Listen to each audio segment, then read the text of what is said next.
here again. So, the year has started and not a lot of albums are coming out because it's the January wasteland. But before we get into the real year, I wanted to go over last year and talk about my favorite albums of that year. Because since starting the channel this year, I haven't been able to give my opinions on last year, and last year for albums has been really great, despite being pretty bad for everything else.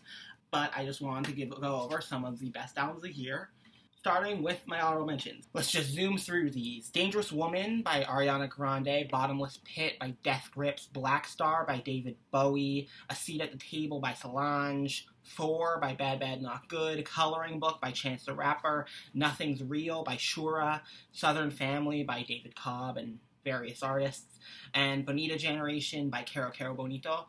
While we're here, just want to mention, they weren't albums, but if they were, they would definitely make the list. Carly Rae's Emotion Side B and Kendrick's Untitled Unmastered. Great albums. But now that that's out of the way, let's get into the real list. 15. We're doing 15. Why not? This album is a tough one because I don't know if it's better than a lot of the honorable mentions. Probably it's not, in my opinion. But I feel like it needs to be talked about because it hasn't been talked about. I am happy with the choice, but there is a bit of me that feels weird. Frankie Cosmos, Next Thing. This is a really great album of indie pop short songs. The only real problem is it's coming off of last year's Entropy, which was a perfect exploration of what I feel the Frankie Cosmos project can be. It's small, little, quirky songs, 20 minutes in total, and it just goes by and it feels natural. It really reminds me of a condensed version of 69 Love Songs by The Magnetic Fields, which is one of my favorite albums. However, saying that, this album is still amazing. A lot of her Bandcamp songs that are some of my favorites that are re-recorded on this. Embody, Too Dark. There's also a lot of really good original stuff, like Sappho, which, might be one of my favorites. Though next Frankie Cosmos album, I really hope we get a re-recording of her song Anxiety Attack, but with the demo taped to the end. It would be amazing. That's one of my personal favorites is off the album, Donuts. If you haven't heard that, go take that a listen. Also, check this out. This is a really good album. Number 14. This album I didn't think I would like. I am not really accustomed to listening to the genre, and that's mostly my fault because there is a lot of really great stuff in the genre, but I just don't go out and look for it. But this was getting a lot of praise, and I checked it out, and it earns it. Sturgill Simpson, A Sailor's Guide to Earth. This album blew me away with its instrumentation. The lush instrumentation of just grand proportions. It's shockingly beautiful. It doesn't really feel like a country record because there's not a lot of what would be considered country. There's not a lot of banjo or anything like that. It's mostly like there's a lot of horns and strings that you don't really see a lot of in the genre. But then the lyrics are just these emotional tales of fatherhood and growing up that blow me away. And one of the best songs on the album is one of the singles, In Bloom, which is a country cover of Nirvana's grunge classic, which makes no sense, but it works so perfectly well. It's a really amazing song. If you need to check out one song, though, check out Welcome to Earth, Pollywog. That really gets at the lush instrumentation and beautiful storytelling that I think the album tries to go for. 13. Now, one of the unifying themes of albums this year was surprises. And that's always, I love having a surprise. And this album is one of them, but in a weird way. In that, I do like this artist, but I haven't heard anything since her third album.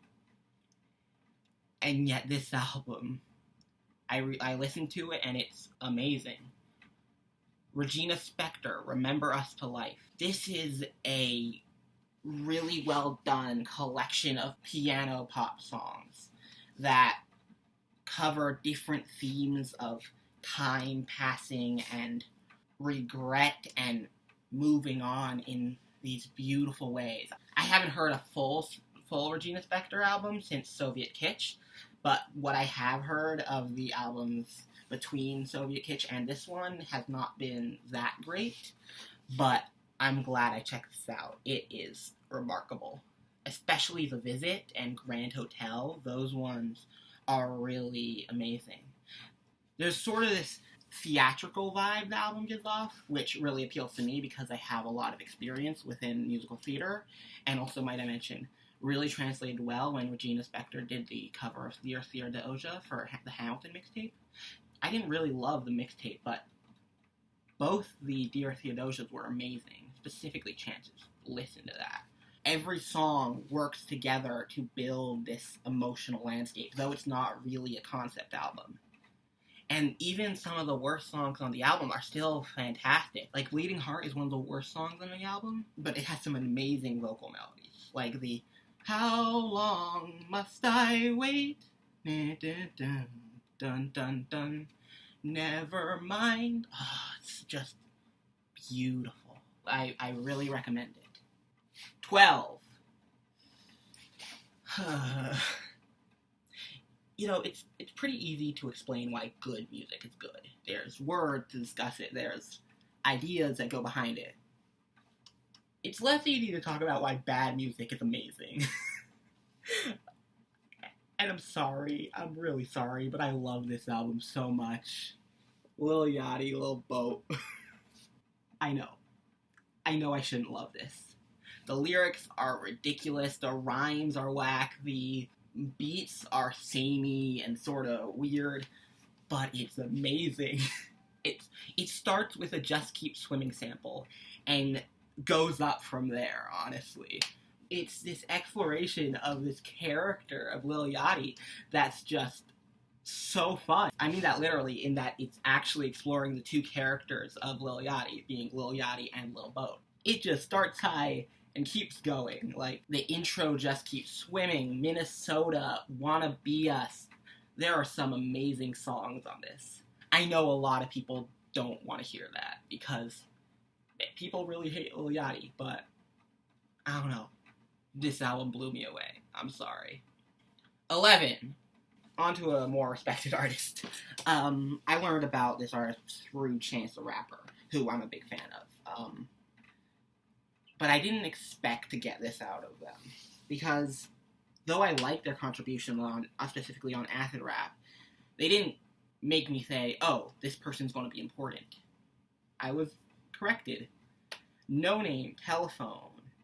This is just a fantastic exploration of Chicago as a whole, both sonically and lyrically. I think the sound of this album is really, really stunning. The very chill vibes that come off of it, both instrumentally and vocally from No Name, lull you into this trance that then you have to wake up from when you hear these lyrics that are just terribly sad. It's a very emotional experience. The only real problem I have with this album at all is that the first song, Yesterday, is so amazing that it makes all the other songs look worse in comparison. But they're not really. They're still amazing songs. But if you want to dip your foot in, just check out Yesterday. It will blow you away. It is smooth and almost jazzy while still lyrically emotional and hard-hitting. I really love this album. 10. Back to me being embarrassed by my picks. But I shouldn't, because this was a critically acclaimed album. But I still am, despite that. Because a lot of people got mad at me when I told them I really loved them. Liz. Like, I love this more than most critics. And it's by Young Thug. Young Thug, Jeffrey. What an album. And honestly, I don't know what I was expecting. Because going back, Young Thug is just great in general. Like, seriously, I misjudged Young Thug. He's a great artist. But this is by far his best album. It's cohesive and consistent while just hilarious and fun. I've heard someone describe Young Thug as the vocals are part of the instrumental, which I think really gets at why I love this album. Because the instrumentals are there, and the lyrics are completely not, but that's not what you're coming for. You're coming for the vocals to just be part of the instrumentation. The vocals bring you on this journey. Young Thug made a bunch of songs named after famous artists that have nothing to do with the artists and made them all work. Like Wyclef Jean doesn't sound like a Wyclef Jean song and doesn't feature Wyclef Jean, which the album features. It's amazing. It's hilarious. And the two best songs on the album are the most ridiculous. Specifically, Riri, where the hook sounds like Young Thug is a seal. He's just barking. It's amazing. And then Harambe. Young Thug named the song after the most dead meme and made it work amazingly. I'm sorry. Let's just move on. Number 9. Making a magnum opus seems like a great idea. You get critical acclaim along with artistic fulfillment. But here's one reason why you might want to do it. Your next album will face the highest scrutiny. Because there's no way it'll live up. It couldn't possibly live up. And this album didn't live up to the magnum opus that was their last album. But it's still really, really great. Against Me shapeshifts with me. Now, Transgender Dysphoria Blues is one of my favorite albums of 2014. And this album is not as good. But it is fantastic. But musically, lyrically, conceptually, it just holds up fantastically. There's a lot more throwbacks to Against Me's earlier sounds, specifically reinventing Axl Rose era Against Me, which I do love that album, so I thought it was refreshing to see some throwbacks of that sound, specifically on my favorite song of the album, Haunting It Haunts, that hook. Ooh, that hook. But conceptually, I think this album holds up almost as well as Transgender Dysphoria Blues. If TDB was Laura Jane Grace dealing with gender dysphoria and what it means to come out as transgender in modern society, this album is sort of dealing with the aftermath, how it is living as a transgender woman. I read an interview that said this album is the transgender community's response to Exile on Main Street and Exile in Guyville. And I think that if we consider this as this concept album about what it means to be in love as a transgender woman, it holds up incredibly well. Songs like Boyfriend and Haunting Haunted Haunts and Crash and 333 just pummeling emotional punk music with pop tendencies along with some folkier instrumentation. Against Me comes through with a great album. This is a new, I think this is a new renaissance for Against Me. Number 8. This year has been a great year for this artist for many reasons. They released an album, an EP, and the frontman was part of the biggest phenomenon of the year. But this album, I think, might be a crowning achievement for me. It's atmospheric, lyrically complex and convoluted, as well as just lots of fun to listen to. Clipping, Splendor and Misery. I'm a big Clipping fan, but sometimes I see them as just, why would I listen to them when I could listen to Death Grips? But having said that, this album really proves themselves for me, at least. I think they were going for the sound that's really different to what they usually do. It's more atmospheric, more airy, less noisy, except for some of the tracks on the back half. But it worked fantastically well. The concept of this album is about a slave on a spaceship that's crashed, and the computer of the spaceship is talking about the slave.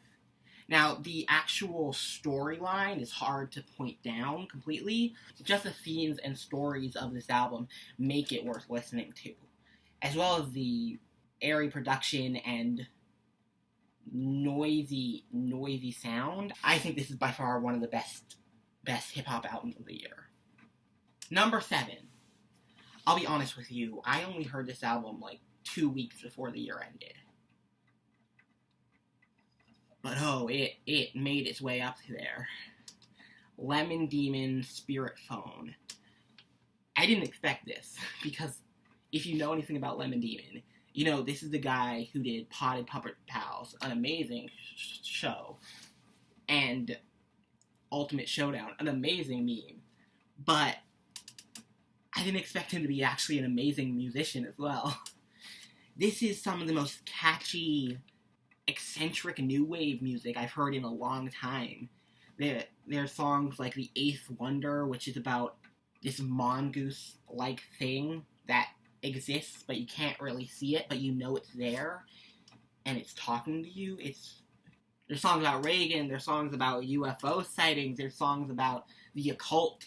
It's just really, really weird in the best way possible.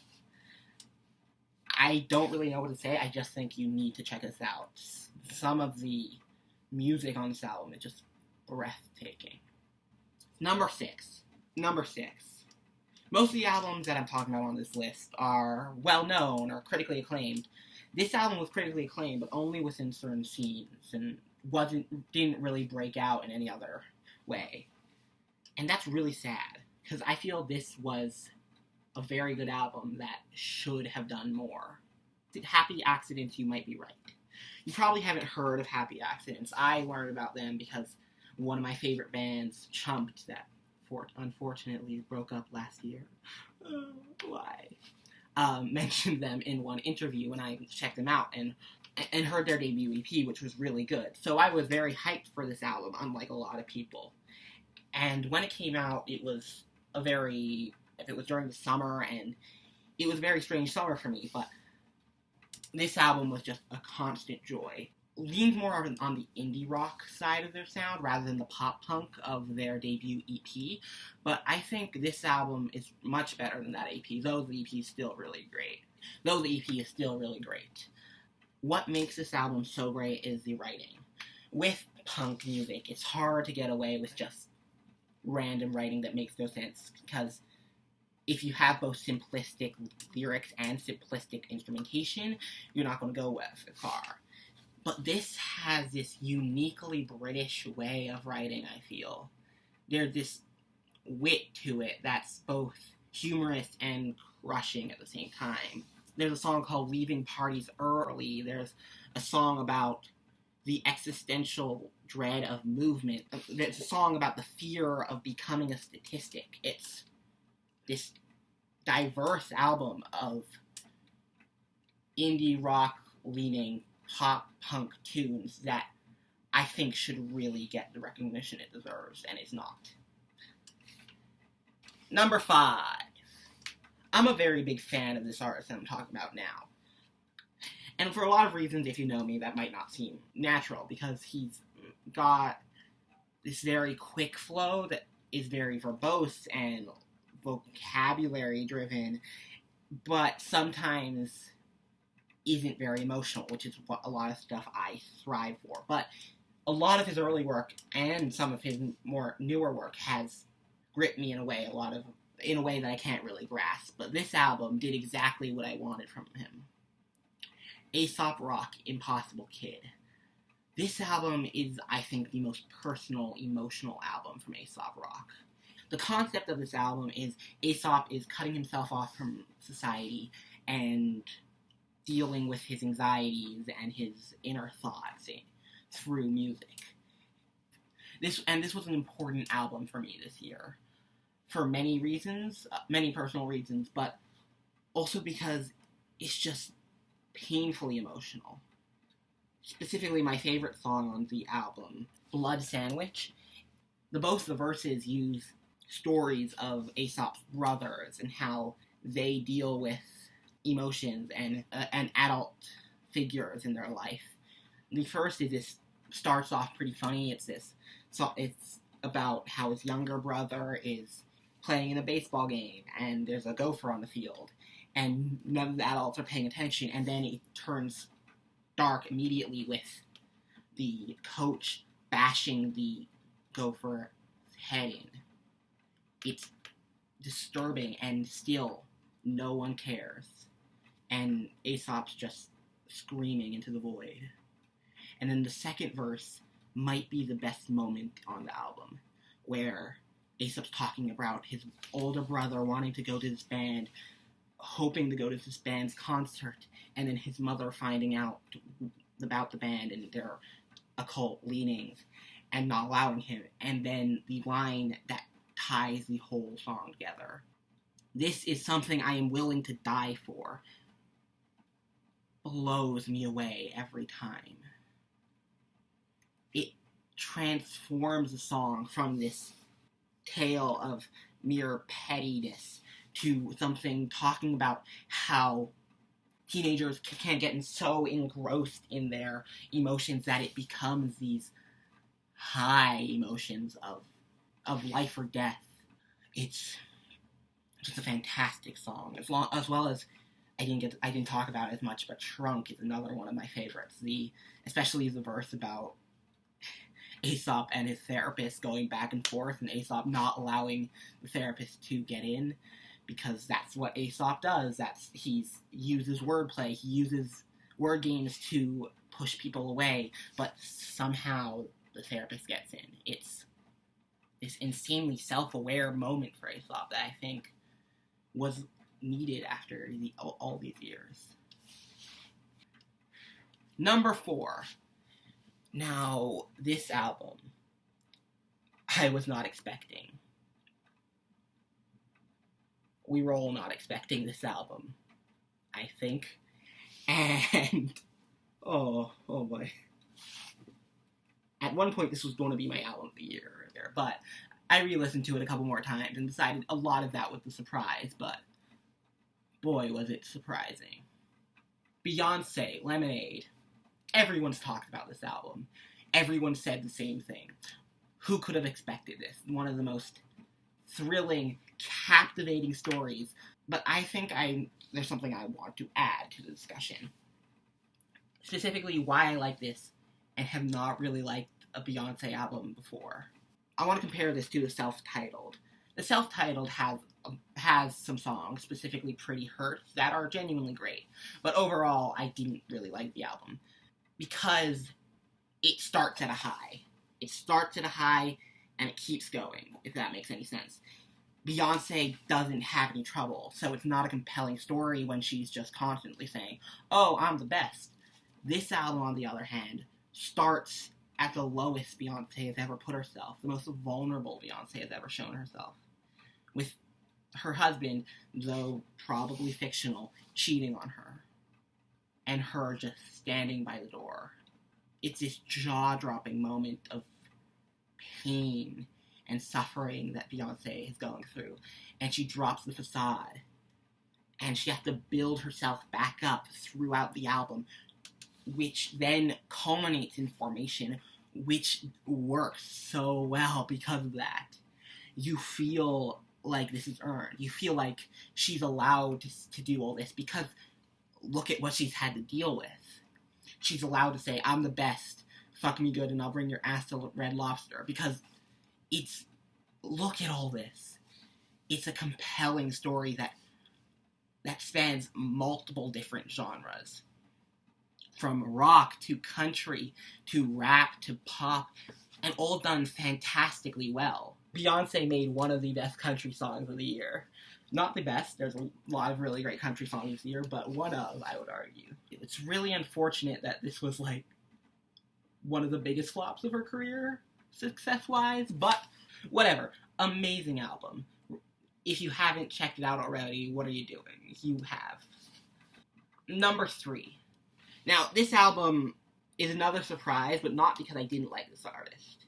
Because he was facing the same fate that Against Me was.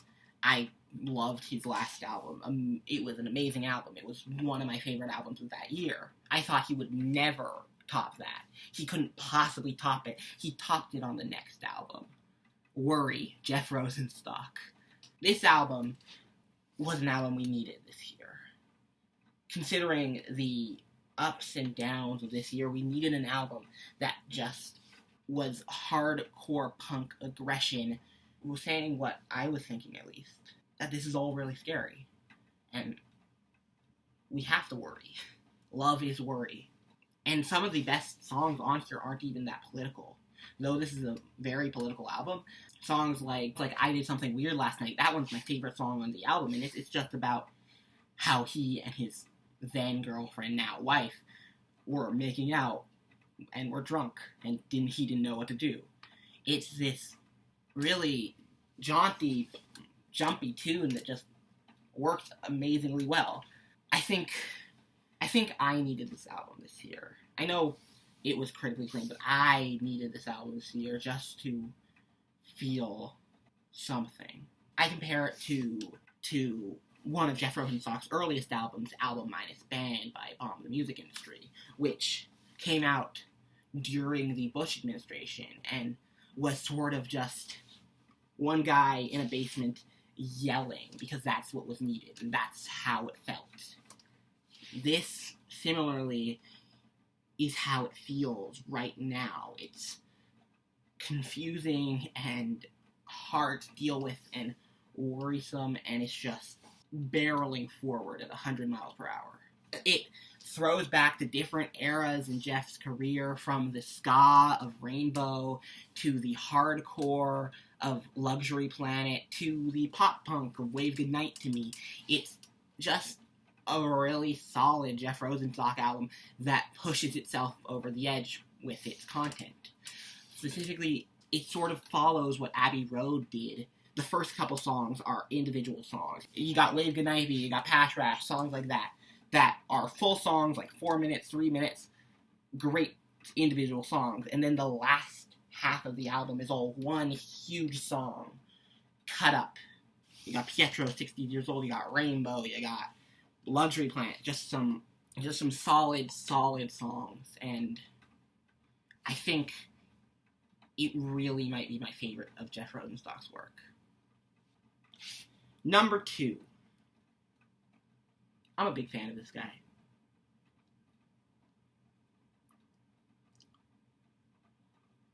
Ooh, this album. This album. Oh my god, this album. Put it up. Atrocity Exhibition. Danny Brown. Oh my god, Danny. Oh, this album hurts. Oh no. Oh.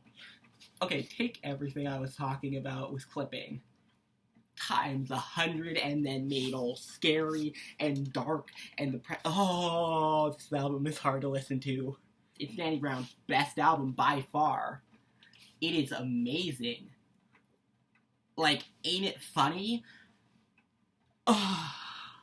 Really though, just these brutal tracks that delve into drug addiction and sex and violence, and it's just one of the darkest albums I've ever listened to. Oh, this album.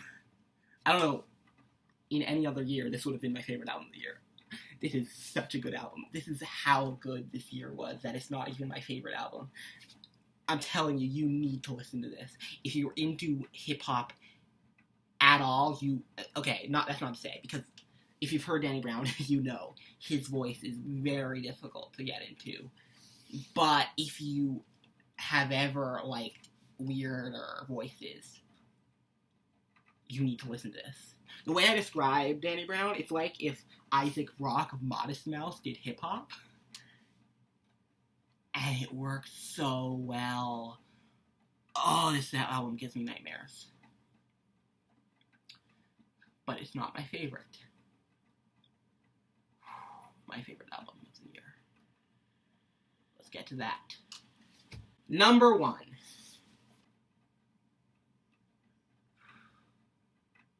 The first time I listened to this album in full, I knew it was going to be my favorite album of the year. There was no way any other album beat this. Because not only is this my favorite album of the year, this is one of my favorite albums I've ever heard.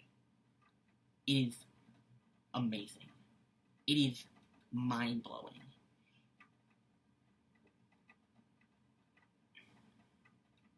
It is Car Seat Headrest, Teens of Denial.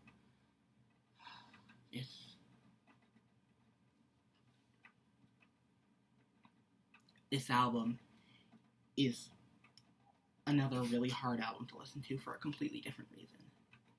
It taps into this teenage angst that I have to deal with a lot as a teenager. But it's just...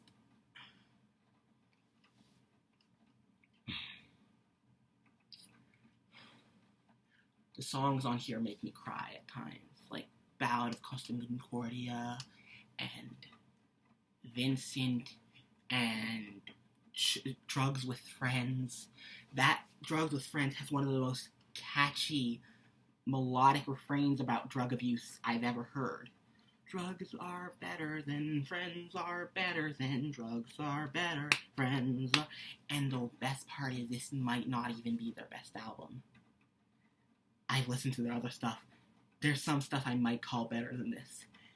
I am Car Seat Headrest, my favorite band of the year. Whoa. I can't wait for what they do next. Because whatever it is, it will be fantastic. There's no doubt of that. Listen to this album. So, goodbye 2016. You sucked, but you had great music.